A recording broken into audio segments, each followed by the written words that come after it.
Om Swastiastu. Selamat pagi anak-anak kelas 7 semester ganjil.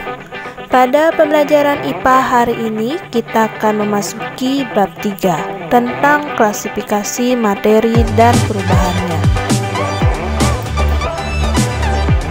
Nah, pada bab 3 tentang klasifikasi materi dan perubahannya, adapun kompetisi dasar yang harus kita ketahui yaitu KD 3.3 menjelaskan konsep campuran dan zat tunggal atau unsur dan senyawa, sifat fisika dan kimia, perubahan fisika dan kimia dalam kehidupan sehari-hari. Dan KD 4.3 menyajikan hasil penyelidikan atau karya tentang sifat larutan, perubahan fisika dan perubahan kimia atau pemisahan campuran.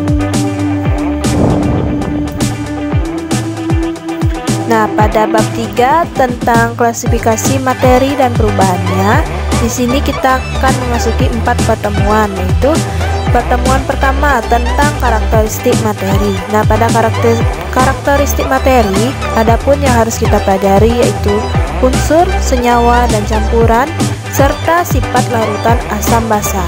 Selanjutnya pertemuan kedua tentang pemisahan campuran. Nah, pada pertemuan 2 dan ketiga ini kita akan mempelajari tentang pemisahan campuran. Dan pertemuan terakhir yaitu pertemuan 4 kita akan menjelaskan tentang sifat dan perubahan fisika dan kimia. Nah, pada pertemuan kita yang pertama di sini kita akan mempelajari tentang karakteristik materi.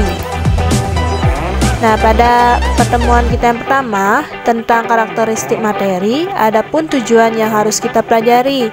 Yang pertama, siswa mampu menggolongkan karakteristik materi, dan yang kedua, siswa mampu menjelaskan perbedaan unsur, senyawa, dan campuran.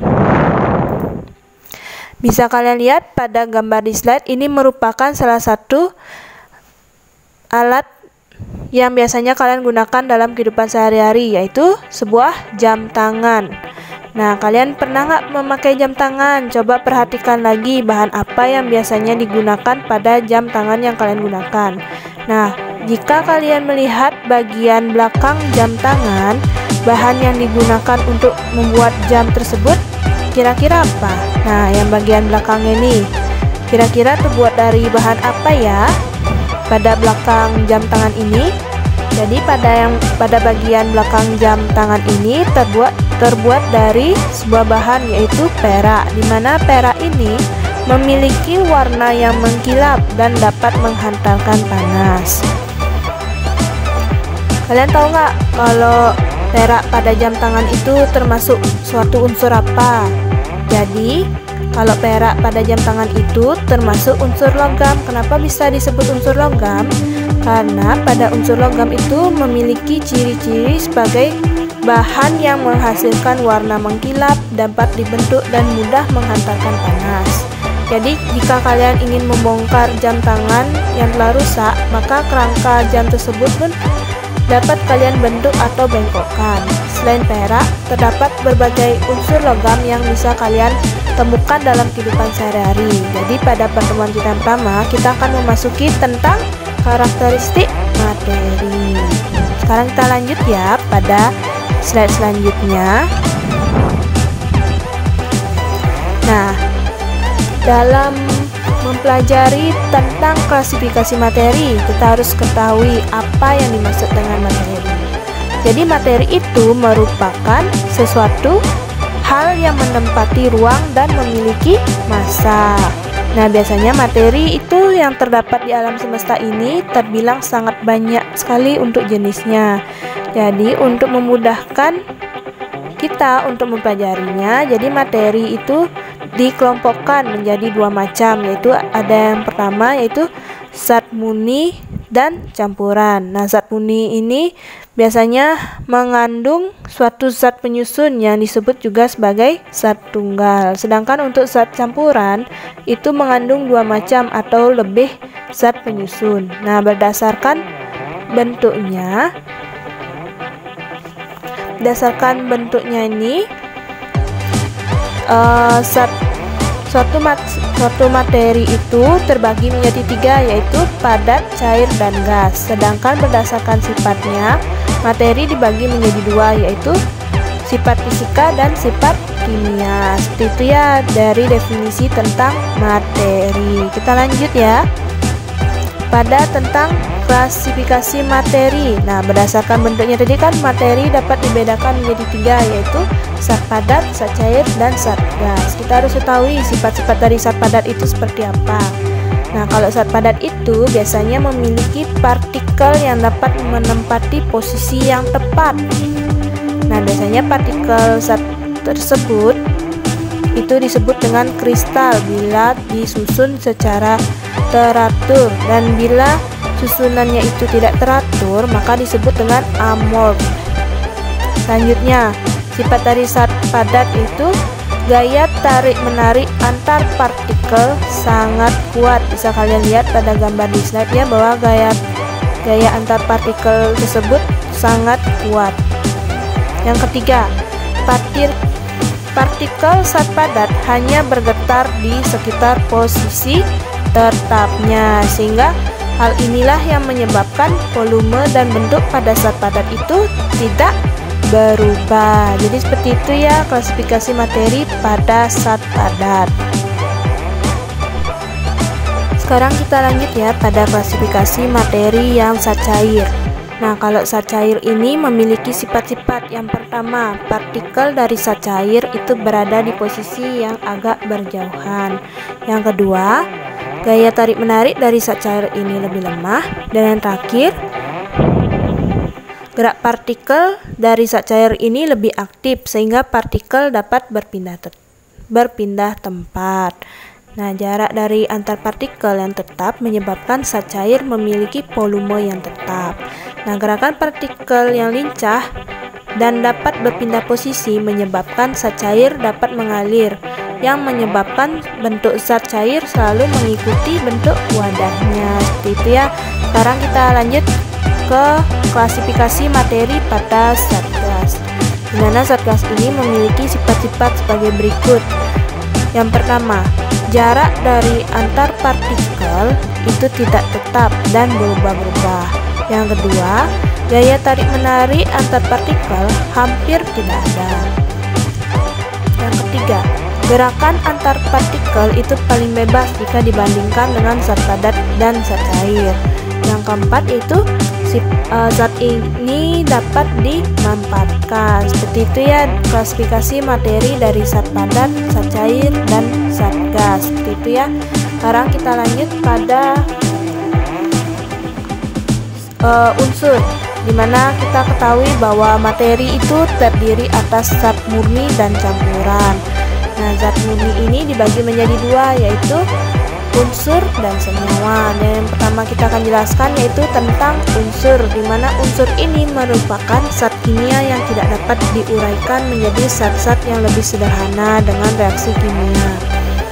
Berdasarkan sifat dari unsur, suatu unsur ini dibagi menjadi tiga berdasarkan pengelompokannya pada sistem periodik. Nah, bisa kalian lihat pada gambar di slide ini merupakan tabel sistem periodik dari unsur, di mana tabel periodik ini dibagi menjadi beberapa golongan, yaitu golongan 1A sampai golongan 8A. Nah, kalau warnanya dibeda-bedakan ini pasti ada yang non logam. Misalnya non logam ini yaitu yang H, yang lambangnya H, yang lambangnya C, N, O, P, S, dan Se. Seperti itu ya. Ini merupakan tabel periodik dari unsur, di mana pengelompokannya pada sistem periodik dibagi menjadi tiga, yaitu yang pertama unsur logam.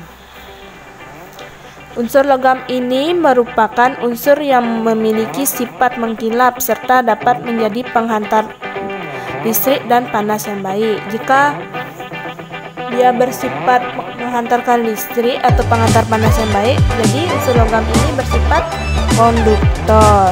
Jadi bisa kalian lihat pada gambar di slide ini merupakan contoh dari unsur logam. Seperti kita lihat yaitu aluminium. Kalau aluminium itu lambang unsurnya yaitu Al. Nah, jadi ada peraturan dalam kita mengisi lambang unsur berdasarkan sistem periodik. Yang pertama, setiap unsurnya itu harus dilambangkan dengan satu huruf yang diambil dari huruf awal nama unsur tersebut. Misalnya nih, yang K, kalium. Yang K itu kan kalium, berarti huruf K ini harus huruf besar atau kapital. Yang kedua, lambang unsur harus ditulis dengan huruf kapital. Yang ketiga, pada unsur yang memiliki huruf yang sama, maka penulisan nama itu harus dibedakan dengan cara menambah satu huruf di belakangnya dan ditulis dengan huruf kecil. Seperti misalnya nih, magnesium sama mangan.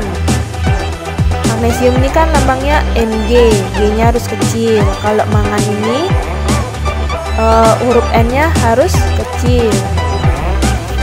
Sama juga dengan natrium sama nikel. Gitu ya. Dan kita lanjut pada unsur non-logam. Kalau unsur non-logam ini bersifat isolator. Dalam artian, unsur non-logam ini merupakan unsur dalam bentuk padat dan bersifat rapuh sehingga tidak elastis atau tidak memiliki pengantar listrik yang lemah. Contohnya pada unsur non-logam ini yaitu misalnya yang oksigen. Kalau oksigen ini kan dilambangkan dengan O besar. Seperti itu ya. Ini merupakan contoh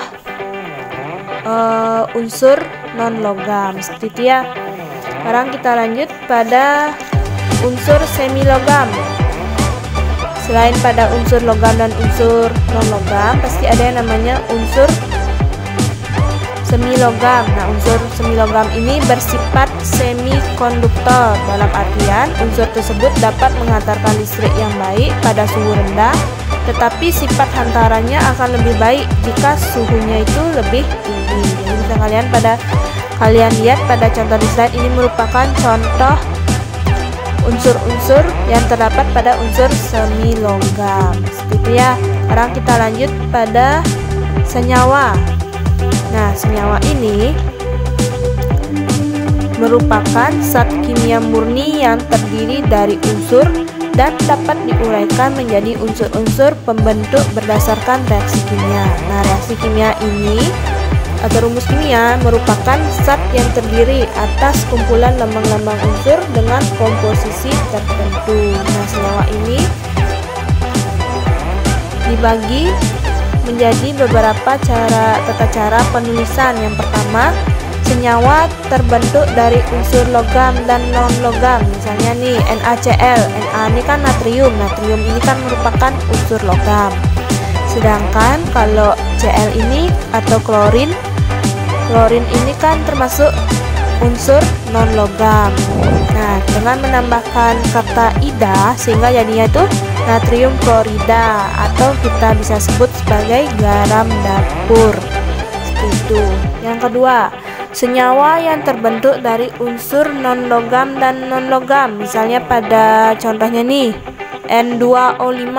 N2 itu N itu kan nitrogen, dengan dia tuh ada duanya, yaitu dinitrogen. Kalau O itu kan oksigen. Nah, karena dia ada 5-nya sehingga jadinya dia tuh pentaoksida, sehingga jadinya N2O5 ini dibaca dinitrogen pentaoksida. Jadi bisa kalian lihat pada tabel di slide ini merupakan jumlah atom yang disebut dalam bahasa Yunani yang dimulai dari jumlah atom yang 1 sampai jumlah atom 10. Seperti itu ya.